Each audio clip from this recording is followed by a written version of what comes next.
I was driving along just peacefully fine in my Overland vehicle when, look what fell off.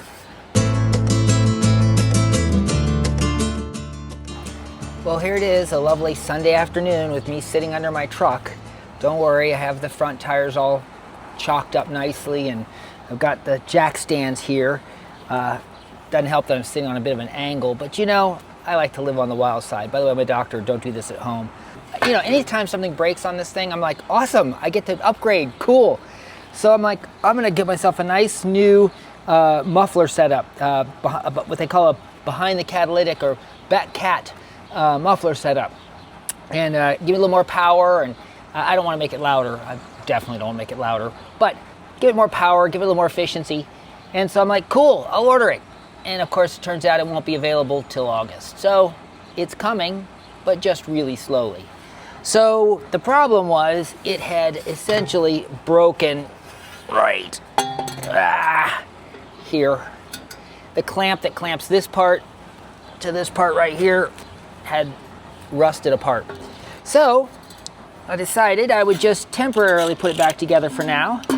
Got one of these nice big 2.5-inch clips, which fits nicely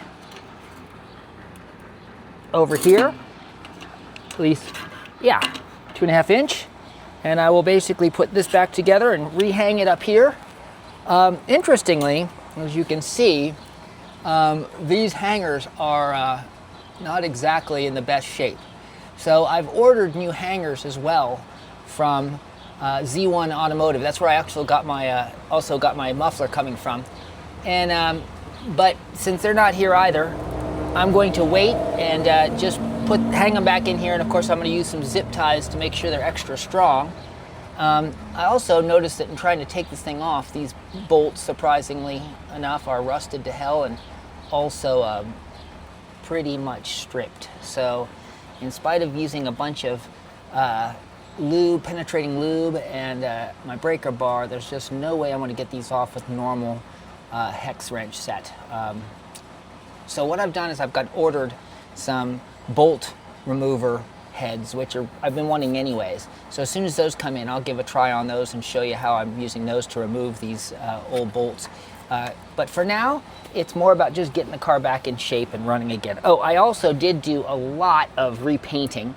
The rust on the bottom of this truck isn't all that bad. I've taken pretty good care of it. But I went ahead and did a rust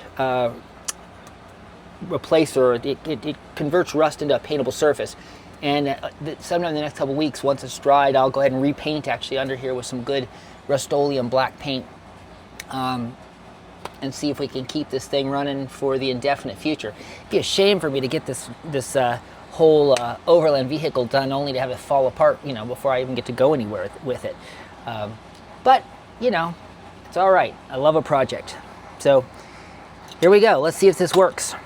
Luckily, as you can see, I've built all the tools into my Overland vehicle because my whole idea is anytime I'm stranded in the middle of Africa or the Sahara Desert, which would still be Africa, that I can have the tools I need to do the repairs.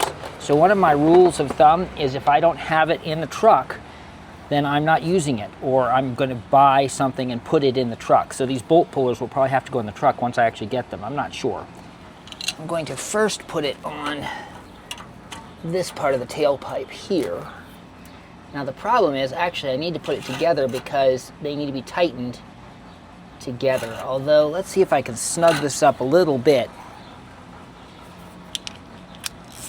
This is definitely the 2.5 inch tailpipe. I checked online and everywhere else, but the specifics, it may have gotten a little bit smaller as the walls have rusted out, but really this is only to last me until hopefully, oh boy. So am I gonna need smaller? Maybe a 2 1/4. All right. It would appear that even if this is 2.5 or was 2.5, it ain't no more. All right, so it means I am going to be getting... How you doing? Oh, I'm doing all right, except for I just realized I got the wrong piece. There you have it. It's a 2.5. Even though it said that my pipe was a 2.5 online, as well as me measuring it with calipers, it sure as heck ain't gonna work with this 2.5. Yeah, I think a 2.25 will do it. All right, well, I guess this is gonna be I guess I'm gonna have to continue this video when I have a 2.25.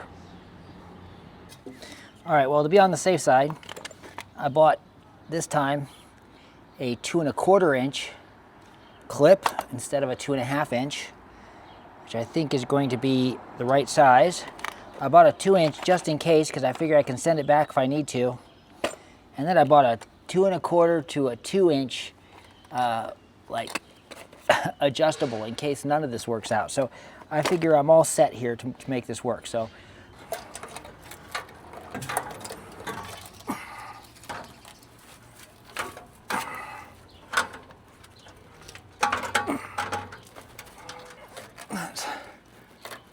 certainly feeling a lot snugger. One thing we're gonna have to do, which I need this anyways, we're gonna have to zip tie this part up here. For one, because this is rusted out, and two, it's slightly shorter because I cut a little bit of pipe out. By the way, if you're ever going to be out in the middle of nowhere, there are some things you should never be without. And one is zip ties. I've actually fixed radiators that have kind of fallen apart, all kinds of fans and stuff with zip ties. It's amazing. They're very strong, and you know, they're not a permanent solution, although I've had zip ties that have lasted like, I don't know, a couple of years. So, and like I said, this really is really much more about just making sure this sucker lasts me till I get my new muffler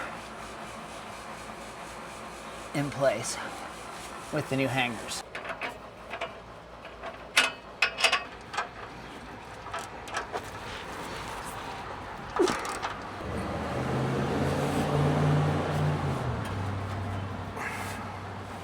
All right, well, it ain't going anywhere, especially on the ground. I don't think this is as airtight as I'd like it at this seal up here, but it should be enough to keep me from gassing myself out too badly. And like I said, just has to last me for another 6 to 8 weeks, and then I can say sayonara to this whole thing. Like and subscribe, man. I'll see you at the next time for my great Overland vehicle adventure.